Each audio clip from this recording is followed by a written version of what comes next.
ত্রিপুরা ছাড়া এই দৃষ্টান্ত দেশের আর কোথায় আছে?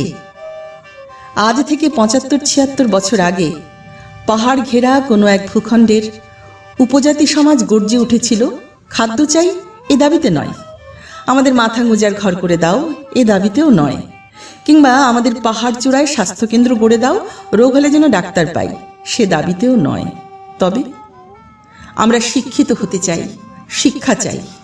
আওয়াজ একটাই, গড়ে উঠেছিল জনশিক্ষা আন্দোলন। এ যেন রবি ঠাকুরের সেই অমোঘ উচ্চারণ, শিক্ষা হলে বাকি সব কিছু মানুষ নিজেই করে নিতে পারবে।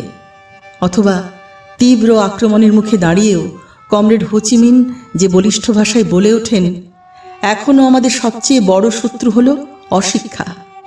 কিংবা বেটল্ড ব্রেক্টের সেই কালোজয়ী সংলাপ, মেহনতি মানুষ ধরো বই, ওটা হাতিয়ার।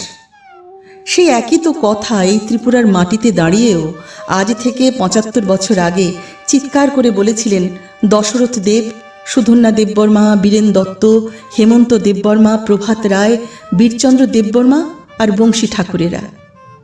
সময় আর অভিজ্ঞতার টান যাদের প্রত্যেককে কমিউনিস্ট নেতৃত্ব করে তুলেছিল।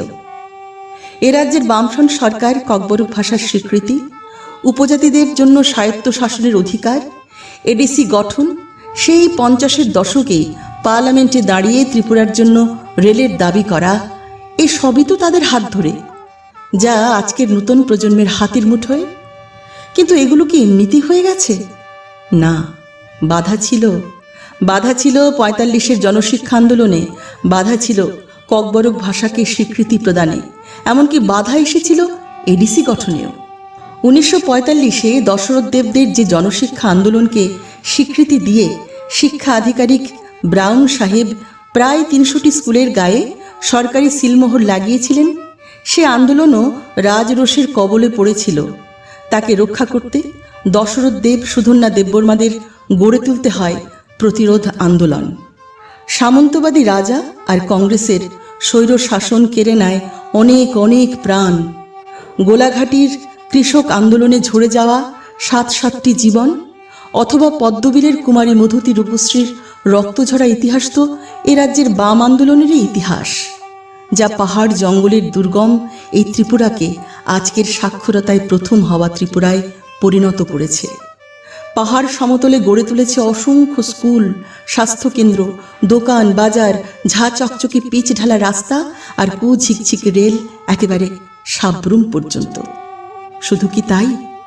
মাতৃভাষা ককবরকের স্বীকৃতি দাবি করতে গিয়েও এ রাজ্যে রক্ত ঝরাতে হয়েছে সে সময়ের কংগ্রেস শাসনে।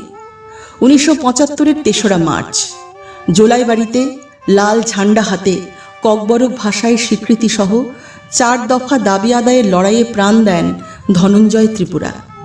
না, এ রাজ্যের ১৮৪ জন উপজাতি রাজা বা কংগ্রেস সহ অন্য কোনো রাজনৈতিক দলের শাসন এখানে ককবরক ভাষার স্বীকৃতি দেয়নি।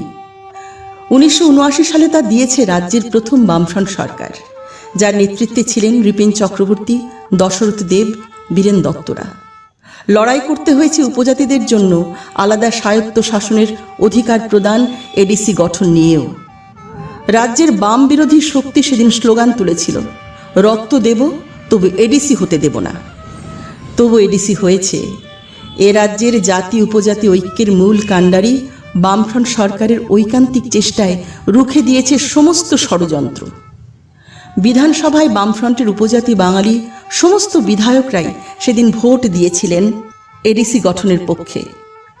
আজ যারা বিজেপি, আইপিএফটি, তিপ্রা মথা বিভিন্ন রকমারি নামে রকমারি কথা বলে লোক ভোলানোর চেষ্টা করছেন, কোথায় ছিলেন আপনারা সেদিনগুলোতে? লাল ঝান্ডা হাতে নিয়ে বামপন্থীদের নেতৃত্বে সেদিন যখন উপজাতিদের অধিকার আদায়ের লড়াই হচ্ছিল, গুলি চলছিল, কালো পিচের রাস্তা লালে লাল হয়ে যাচ্ছিল। তাই যত ষড়যন্ত্রই হোক, এ রাজ্যের জাতি উপজাতি মানুষ আপনাদের ফন্দিবাজি রুখবেই। কেননা এ রাজ্যের উপজাতিদের এগোনোর ইতিহাস মানেই লাল ঝান্ডা, বাম আন্দোলন, বামফ্রন্ট সরকার।